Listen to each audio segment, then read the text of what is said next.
भागना नहीं है, रौंदना है। हर वासना को रौंद कर आगे बढ़ना।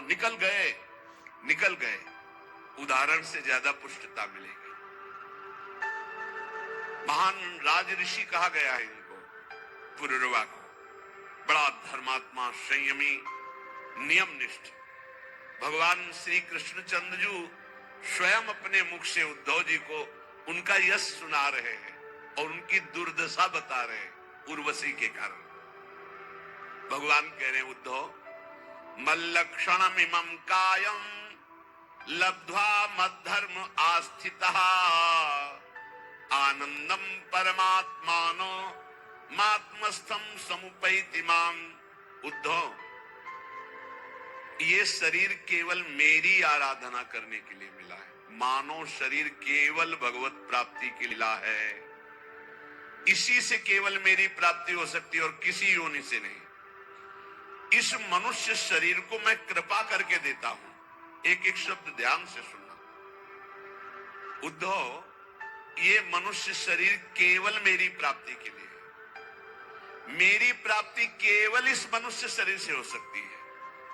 इस मनुष्य शरीर को प्राप्त करके जो मेरी भक्ति नहीं करता, मेरे को प्राप्त नहीं करता, उसको बहुत दुख भोगना पड़ता है।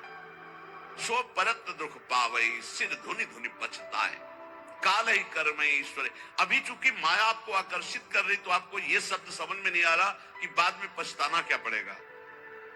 बड़े बड़े महापुरुषों ने अंतिम समय की स्थिति का अनुभव करके ज्ञान के द्वारा कहा है, मन पछताई है अवसर भी तब लगे गया शरीर, अब क्या होगा।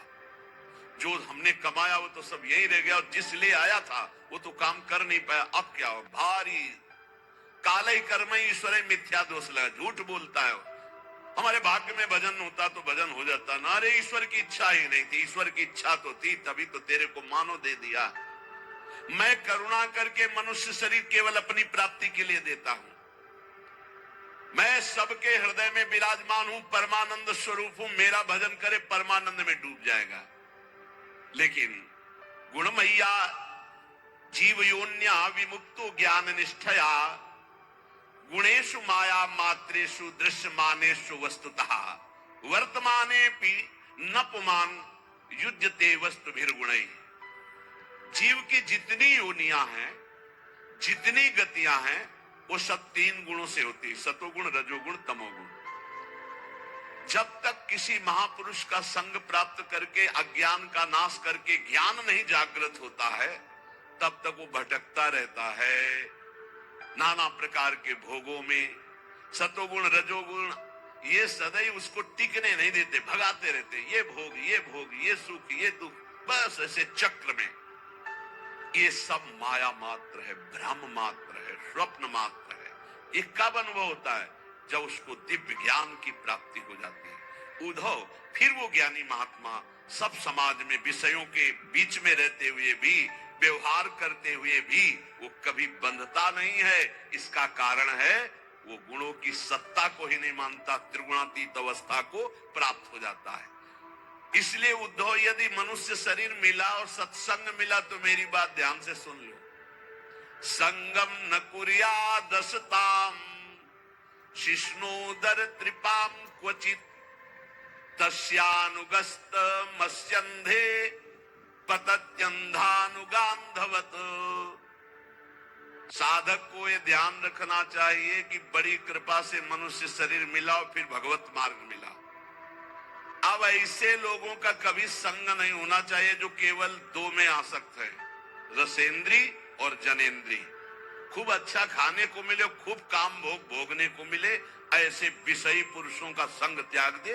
चाहे वो स्त्री शरीर हो चाहे पुरुष शरीर हो, बिल्कुल दूरी बना के रखे, नहीं तो दुर्गति पक्की है। संगम न कुर्या दशताम शिष्णु उदर त्रिपाम क्वचित। ये दो इंद्रियां अगर वश में है तो पूरा जितेंद्री माना जाता है। 9 इंद्रियां वश में है, अगर एक इंद्री रसेंद्री नहीं है तो वो जितेंद्री नहीं माना जाता, क्योंकि रसेंद्री नहीं तो जनेंद्री को रोक ही नहीं सकता। इस बात को ध्यान रखना चाहिए। ऐसे असत पुरुष, कामी पुरुष का संग कभी नहीं करना चाहिए। क्योंकि जीव ही कामी पुरुषों का संग होता तो उनके परमाणु अंदर आकर के अपने को काम वेदना में विवश कर देते हैं। और जैसे अंधे का सहारा लेकर अंधा चलता तो दोनों कुआं में गिरते हैं, नष्ट हो जाते हैं, ऐसे ही फिर नरक रूपी कूप में, भव रूपी कूप में उसको गिरना पड़ता है। देखो मैं तुम्हें उदाहरण में बताता हूं। एला सम्राडिमाम का गाथा मगायत बृहच्छ्रवाहा उर्वशी वान मुहन निर्विरणा शोक संयमे। जिस समय जैसे आपके पास जितना रुपया है उतने ही आप आभूषण खरीद सकते हैं, ऐसे आपके पास जिस कोटि का पुण्य उस कोटि का भोग आएगा सामने। अब कहते हैं आप सराय नहीं आती ऋषि मुनि को भ्रष्ट करने के लिए, जिसे लोग पूछते हैं 100 रुपया में जब आप फिसल जाओगे तो 1 करोड़ देने की जरूरत क्या है? 1 करोड़ में तुम गिर गए तो फिर अरब देने की जरूरत क्या है? 1 अरब देने की जरूरत क्या है? तो अपने लोग तो बहुत ही मर्त के घृणित लोकों में, मृत्यु लोक के घृणित भोगों में भगवान को भूल गए, तो अप्सरा भेजने की जरूरत तो है नहीं, योग्यता ही नहीं है। अप्सरा देवी है, कोई साधारण नहीं है। बड़े बड़े ऋषि मुनि वंदित है वो, कोई साधारण नहीं, देवी है वो। और जो कृष्णानुरागी है वही आकर्षण से बच सकता है, दूसरा बच ही नहीं सकता। न तपस्वी बच सकता है, न कोई साधनात्मक भाव वाला। केवल मामे वे प्रपद्यन्ते, इसका उदाहरण है। आज तक उर्वशी जी जिसके सामने गए वो होश में रहा, त्रिभुवन में कोई ऐसा नहीं। इतिहास साक्षी है उर्वशी जी की बात, ये क्योंकि भगवान नारायण की जंघा से प्रकट हुई है। और अर्जुन जी के सामने उर्वशी विवश थी, उर्वशी